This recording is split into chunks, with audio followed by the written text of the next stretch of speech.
साहब हैं। सबसे पहले तो नववर्ष की आपको बहुत बहुत बधाई। आपको भी बहुत बधाई, आपके दर्शकों को भी नया साल बहुत मुबारक हो। एक आपने कहा कि आपको जो डीजीपी का पद मिला दुर्भाग्यपूर्ण स्थितियों में मिला, और उसके बाद वो पद जब मिला तो उसके बाद क्या चैलेंजेस रहे और ओपी सिंह ने क्या करके दिखाया? देखो, एक कोई पद नहीं है, एक भूमिका है। इतनी बड़ी पुलिस है तो कोई न कोई इनको लीड और गाइड करेगा। तो जो आप कह रहे हो तो भाई दुर्भाग्यपूर्ण स्थिति में, बिल्कुल दुर्भाग्यपूर्ण था। और उस दौर में काफी ज्यादा यू कैन से कि तरह तरह की बातें हो रही थी।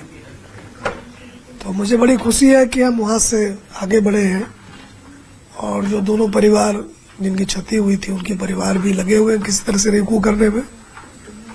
तो हमें उनसे संवेदना है जो पीड़ित परिवार था, और हमें लगता है कि हम एक ऑर्गेनाइजेशन के तौर पर मजबूत बन के उभरे हैं जी। और अपराधियों के खिलाफ जो है हमारे संकल्प में और हमारी क्षमता में वृद्धि ही हुई है।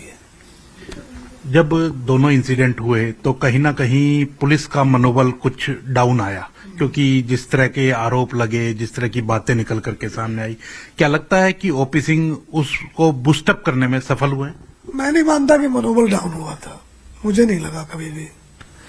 और हरियाणा पुलिस को ओपी सिंह के मोरल बूस्टिंग की जरूरत नहीं है। 70,000 की फोर्स है, इतना ग्लोरियस हिस्ट्री है आतंकवाद से लड़ने का, अपराध से लड़ने का। पूरे देश में हरियाणा पुलिस की इस बात को लेकर कदर है कि ये बदमाशों पर हावी रहती है, बदमाशों से सांठगांठ नहीं करती है। तो मैं तो एक छोटा सा हिस्सा हूं इस पुलिस का, इस यात्रा का। हरियाणा पुलिस सबसे बहुत बड़ी है। ऑपरेशन काफी चलाए गए आपके आने के बाद। ऑपरेशन हॉटस्पॉट कहें, ऑपरेशन ट्रैक डाउन कहें, ऐसे कई ऑपरेशन चलाए गए, और मुलजिमों की जो संख्या थी जेल में डालने की वो हजारों में पहुंची। क्या मानते हैं इसमें दोनों ही चीजें हैं कि क्या पहले काम नहीं हो रहा था या अब तेजी से काम हुआ? देखो जी, हमारा बिजनेस जो है ना सप्लाई का है, बदमाशों को जेल में सप्लाई का। तो जाहिर है कि जो अच्छा व्यापारी है वो अपना सप्लाई स्ट्रांग करेगा। तो अपराध आप देखें है क्या ये, तो अपराध जो है वो मूल रूप से ठगी और बदमाशी है। माना यह जाता है कि ह्यूमन रिलेशन में डिसेप्शन, वायलेंस नहीं होना चाहिए एक सभ्य समाज में जहां की सबको कानून का संरक्षण प्राप्त है। तो जब मेरे लिए स्ट्रेटेजी बनाने की बात आई तो बड़ी साफ सी बात थी कि जो लोग अपराधी, हिंसक अपराधी हैं, फायदे के लिए लोगों को तंग करते हैं, ठगते हैं, उनकी जगह बाहर नहीं है। तो हमने अपने सचिव कहा कि अपने इलाके के 5 हथियारबंद और गिरोहबंद लोगों को आप जेल भेजें 15 दिन में। उन्होंने 1750 को अंदर कर दिया। तो उनकी जब कोई बदमाशी करने वाला जेल में रहेगा तो फिर अपराध की संख्या तो नीचे जाएगी। तो वो हमने उससे काफी, मुझे लगता है, मदद मिली उस चीज से। हमने एक संगठित व्यवस्थित तरीके से इस दिशा में काम किया। दूसरा जो कि अड्डे बन गए थे बदमाशों के, तो उन अड्डों को हमने काफी पुलिस रेड करवा के, जो भी वहां के सरगना टाइप के लोग थे, जो भी थे वहां पर, उनको या तो हमने जेल भेजा या घर भेजा। तो एक जो ओवरऑल था कि जब प्रदेश में अपराध करने वाले जेल में हो, अपराध की स्थिति पर पुलिस का कब्जा हो, तो जाहिर है लोगों को लगेगा कि हाँ जी पुलिस अपना काम कर रही है। तो आई थिंक कि ये जो हमने एक इंटेंसिव एफर्ट किया इस दिशा में, तो हमें तसल्ली हुई कि अपना काम हम कर रहे हैं। दूसरा, जो लोग हमसे मिलते हैं वो भी कहते हैं कि हाँ जी बदमाशों पर काफी दबाव है, और जो चेन था ऑर्गेनाइज्ड क्राइम का वो जरूर डिसरप्ट हुआ है।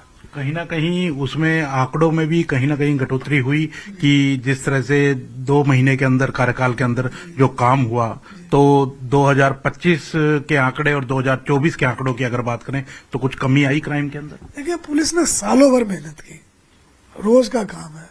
अगर आंकड़े देखें तो रात में भी 4000 से ऊपर पुलिसकर्मी गश्त पर थे, 1500 से ऊपर गाड़ियां थी पेट्रोलिंग पर थी, 80 से ऊपर एक्सीडेंट विक्टिम की हेल्प की पुलिस ने। अब समझ, रात के टाइम में जब दुनिया सोती रहती है, कितनी एक्टिविटी पुलिस की चलती रहती है।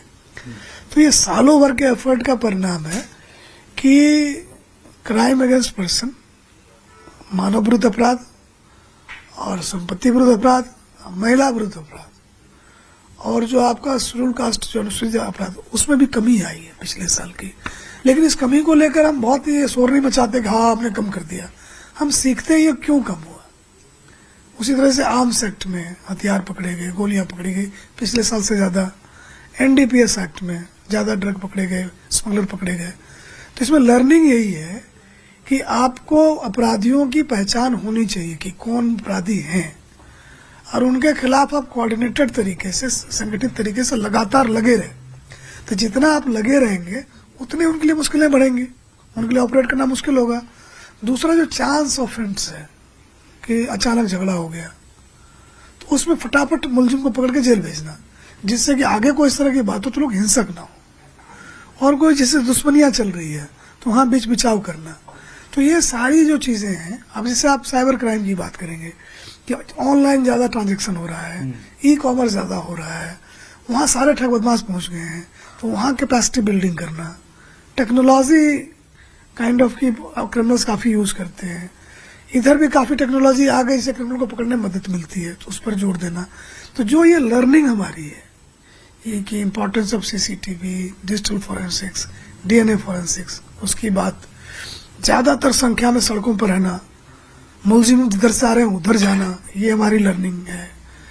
और जो टेक्नोलॉजी, जो इक्विपमेंट्स जगह जगह हैं, चाहे सीसीटीवी हो और जो हमारे लेबोरेटरी से डिजिटल के हैं, उनका इस्तेमाल मजबूत केस बनाने में, जिससे सजा और बाकी को डिटरेंस हो। तो वो सारी चीजें जो लर्निंग है 2026 में और जोर शोर से हम अप्लाई करेंगे।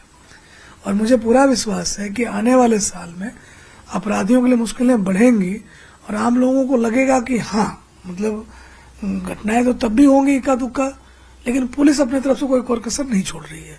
डीजीपी बनने के बाद अपराधियों को तो जेल में पहुंचाया ही, लेकिन कुछ बयान ऐसे भी रहे जो सुर्खियों में काफी आपको ले आए। वो थार बुलेट की बात करें या जिस तरह से सिक्योरिटी वापस ली गई, तो उसके बाद राजनीतिक बयानबाजियां जो हुई, उनको कैसे देखते हैं? देखिए जी, मेरा काम जब कंप्लेनेंट आके एफआईआर दर्ज करावे तभी शुरू नहीं होता है। अपराध नियंत्रण के साथ हमारा काम विधि व्यवस्था भी है। तो कानून ने मुझे अख्तियारात दिए हैं कि कोई चीज अगर ठीक नहीं है विधि व्यवस्था के हिसाब से तो व्यवस्थित करना। तो बार बार आप जो गाड़ियों की बात ले आते हैं, आपके साथी और आप, तो उसमें कोई बहुत मैजिक थोड़ी है, रॉकेट साइंस थोड़ी है कि सड़कों पर देखें कि ये कोई शिवजी का त्रिशूल बसा हुआ काशी नहीं है जहां सारे संत महात्मा घूम रहे हैं। इन सड़कों पर कई लोग जो है ईगो के हिसाब से उनकी गाड़ी की साइज होती है और उसी हिसाब से उनका ड्राइविंग होता है।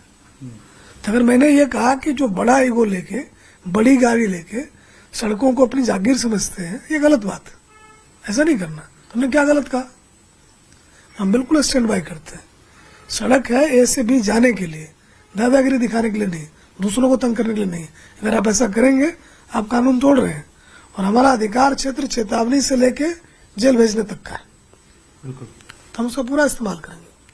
यही सिक्योरिटी को लेकर भी कहीं ना कहीं बात हुई, उसमें राजनीतिक बयानबाजियां काफी हुई।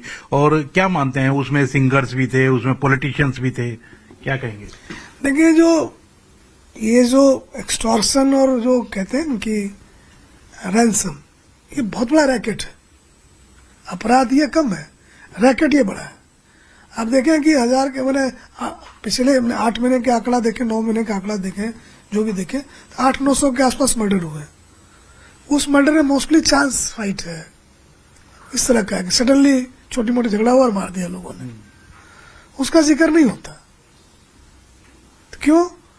तो उन मामलों के लिए कोई गाना गाने वाला नहीं है, उन मामलों को लगातार छापने वाला नहीं है। तो ये क्योंकि उसमें कोई प्रॉफिट नहीं है। अब जो एक्सटॉर्शन और जो रैंसम की बात है, तो एक जो ठग और बदमाश का जो मिक्सचर है, क्रिमिनल नहीं है ये, जो क्रूक एंड क्रिमिनल का जो मिक्सचर है वो है। इनका मकसद लोगों को मारना वारना नहीं है, पैसे लेना है। अगर आप एक्सटॉर्शन कॉल को सुनेंगे तो धमकी कम है और भीख मांगने वाली बात ज्यादा है कि मेरा ख्याल करना भाई साहब, मेरा भी देख लियो भाई साहब, मैं तो ये कर दूंगा भाई साहब। ये कौन सी धमकी है? जिनने धमकी बारे में सुना है, ये कोई धमकी है? लेकिन इसको भी लोग खूब उछाल के बोलते हैं जी धमकी आई बहुत बड़ी। केवल सिक्योरिटी लेने। क्यों? तो धमकी अगर बढ़ा चढ़ा के बोलेंगे तो 4 सिपाही आ जाएगा, 4 सिपाही आ गए फिर तो ठीक है भाई, हमारा स्टेटस हो गया। जैसे पहले इनकम टैक्स की रेड हुई लोग खुश हो जाते थे कि हमारे यहाँ रेड हुई, पैसे होंगे तब ना रेड हुई। तो उसी तरह धमकी आ गई, मतलब पैसे हैं प्लस पुलिस आ गई। तो कई हम फोटो हमने देखे हैं कि 4 सिपाही लेके 2 बाएं 2 दाएं बुके ले रहे हैं और चारों सिपाही सामने देके फोटो खिंचवा रहा है। उस हालत में अटैक हो जाए कौन किसको बचाएगा? तो ये जो है जिनको थोड़ा भी खतरा है उसको पूरी कवर हम देते हैं, हम नहीं देते। जिले के एसपी का असेसमेंट है with the help of CID input. जो सिक्योरिटी कैटेगरी है स्टेट डिसाइड करती है, state level security committee with IB and CID input. हमारा इससे कोई लेना देना नहीं, ना मैंने किसी का ले लो और किसी का छोड़ दो किसी दो, ये हमारा काम नहीं है। जिले के एसपी है, ये उनका काम है। वो जो भी कार्रवाई करते हैं हम कहते हैं मेक इट वर्क। जहां जरूरत नहीं है एक सिपाही नहीं छोड़ना, जहां जरूरी है 2 दे दो, जान की हानि नहीं होनी चाहिए। बाकी मुझे पता है कि मैं पब्लिक सर्विस में हूँ, मैं जो कुछ करूंगा तो जो तबका उसको लगेगा कि हमारे हिसाब से नहीं हुआ तो खिलाफ बोलेगा। I don't care, I don't mind. DGP के साथ साथ आप हेल्थ मोटिवेटर के तौर पर भी उभरे और रोज आप डाल देते हैं कि अपने ट्विटर अकाउंट पे या फेसबुक अकाउंट पे कि इतने अपना हार्डकोर चेक कर लेना चाहिए, अपना हार्डवेयर चेक कर लेना चाहिए। किस तरह से लोग मोटिवेट होते हुए नजर आए? देखिए मैं स्टेट का डीजीपी हूँ, मैं इन्फ्लुएंसर नहीं हूँ। हमारा जो घर है हमारी वेतन से चलता है, ये सोशल मीडिया की कमाई से नहीं चलता है। लेकिन चूंकि लोग मेरी सुनते हैं, मुझे देखते हैं, तो जो ठीक चीज है उसको आगे बढ़ाना चाहिए। जैसे पुलिस में है तो पुलिस में अपेक्षा रहती है कि आप दौड़ के चोर को पकड़ सकते हैं, ठीक है, कोई चीज उसको उठा सकते हैं। तो शरीर आपका उस लायक रहेगा तभी ना पैसा करेंगे। तो आज भी देखें कि मेरी जो रनिंग है तो 1 किलोमीटर की दौड़ में 5 मिनट के नीचे करता हूँ, और आप देखें कि 70-80 पुशअप बड़े इजीली कर लेता। और फिर प्लैंक में कर लूंगा 5 मिनट का, फिर डाउन डिक्लाइन बेंच पर 25 केजी लेके और मैं 30 का 3 सेट कर लूंगा। तो इसका मतलब क्या हुआ कि हमने अपने शरीर को इस तरह बना रखा है कि पुलिस की जो चुनौतियां हैं उसका मुकाबला हम कर सकते हैं। स्टेटमेंट ये है, हम कोई बॉडी बिल्डर नहीं है, हम कोई मॉडल नहीं है, हम कोई इन्फ्लुएंसर नहीं है। तो जब मैं ऐसा कर सकता हूँ बाकी लोग क्यों नहीं करते? बाकी क्यों अपना पेट बड़ा करके और काइंड ऑफ हार्ट को क्लॉक करके अस्पताल क्यों जाते हैं? तो सिटीजन केयर हमारा काम है। तो जो चीजें लोगों के काम की है, जो उनको खुद ही करना है, आप हेल्थ बाजार में नहीं खरीद सकते, खुद ही अर्न करना पड़ेगा। तो जो मैं करता हूँ मैं शेयर करता हूँ, मैं ये करता हूँ जी। तो उसमें मुझे ये लगा कि जो लोग मेरे से मिलने वाले आते हैं तो कहते हैं जी आपकी वजह से घर में बड़ी दिक्कत आ गई है, कि बच्चे कहते हैं कि तू बेटा क्या कर रहा है, डीजी साहब को देखो। तो आई थिंक ये अच्छा डिसरप्शन है कि जितनी फिजिकल एक्टिविटी होगी तो जितनी भी दूसरी तरह की गतिविधियां हैं, जैसे शाम को बोतल लेके बैठ जाना, ड्रग है, डेलिंक्वेंसी है, तो इन चीजों पर लगाम लगेगा। अगर आप अपने शरीर का ध्यान रखते हैं, आपका दिमाग ठीक रहता है, तब दूसरों को नुकसान नहीं करेंगे।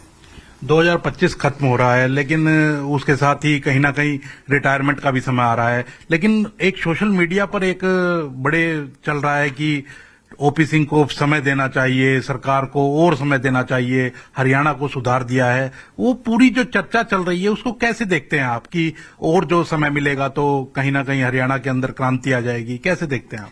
मैं ये देखता ही नहीं।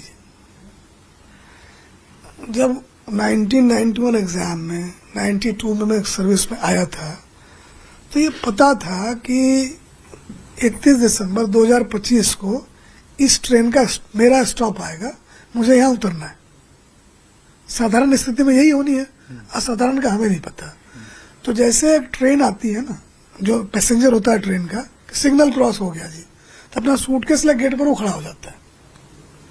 तो मैं तो उसी मेंटल मेकअप में हूँ कि मेरा स्टेशन जब मैं 31 के बारे में सोच ही नहीं रहा। 31 तारीख को जब 5 बजेंगे तो मैं अपना सूटकेस लेके उतर जाऊंगा। उसमें कौन सा रॉकेट साइंस है, कौन सी बड़ी बात है?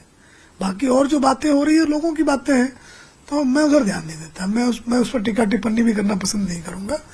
अच्छा है कि लोगों को पुलिस का काम पसंद आ रहा है और आगे भी पुलिस मेहनत करती रहेगी, इसका आश्वासन हम देंगे। नए साल में किस रूप के अंदर ओपी सिंह नजर आ सकते हैं, कुछ सोचा है? देखिए, नया साल है ही नहीं जी, वो तो आपने बना रखा है। क्या 1 तारीख को कोई बड़ा सूरज उगेगा? क्या दिन लंबा हो जाएगा? लेकिन साल से एक साल हमारे लिए रोज का दिन ही संकल्प का दिन होता है।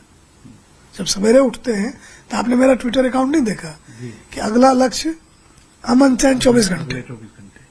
तो अगले 24 घंटे का आगे मैं सोचता ही नहीं, तो इसलिए मैं थोड़ा सा आराम से रहता हूँ। तो जब 1 तारीख आएगा तब देखेंगे क्या करना है। अभी से कौन सिर पर लिए घूमेगा कि क्या संकल्प, और संकल्प आप जितने इस तरह के लेंगे वो लिए ही तोड़ने के लिए जाते हैं। तो बिल्कुल आप देख सकते हैं कि डीजीपी ओपी सिंह साहब थे और हर सवाल का उन्होंने खुल करके जवाब दिया है, और साथ में ये भी कहा है कि नए साल में क्या करना है वो अभी नहीं सोचा। जिस तरह से वो ट्विटर पे और सोशल मीडिया पे लिखते हैं कि अगले 24 घंटे महत्वपूर्ण है, तो वो अभी नहीं सोच रहे हैं। नए साल में क्या करते हुए किस रूप में नजर आएंगे वो उसका सबको इंतजार है। लेकिन 2 महीने का कार्यकाल जो उनको मिला उसके अंदर उन्होंने जो करके दिखाया उसकी चर्चा चारों ओर है। कैमरामैन अजय के साथ अंकित उदानी, न्यूज 18 पंचकुला।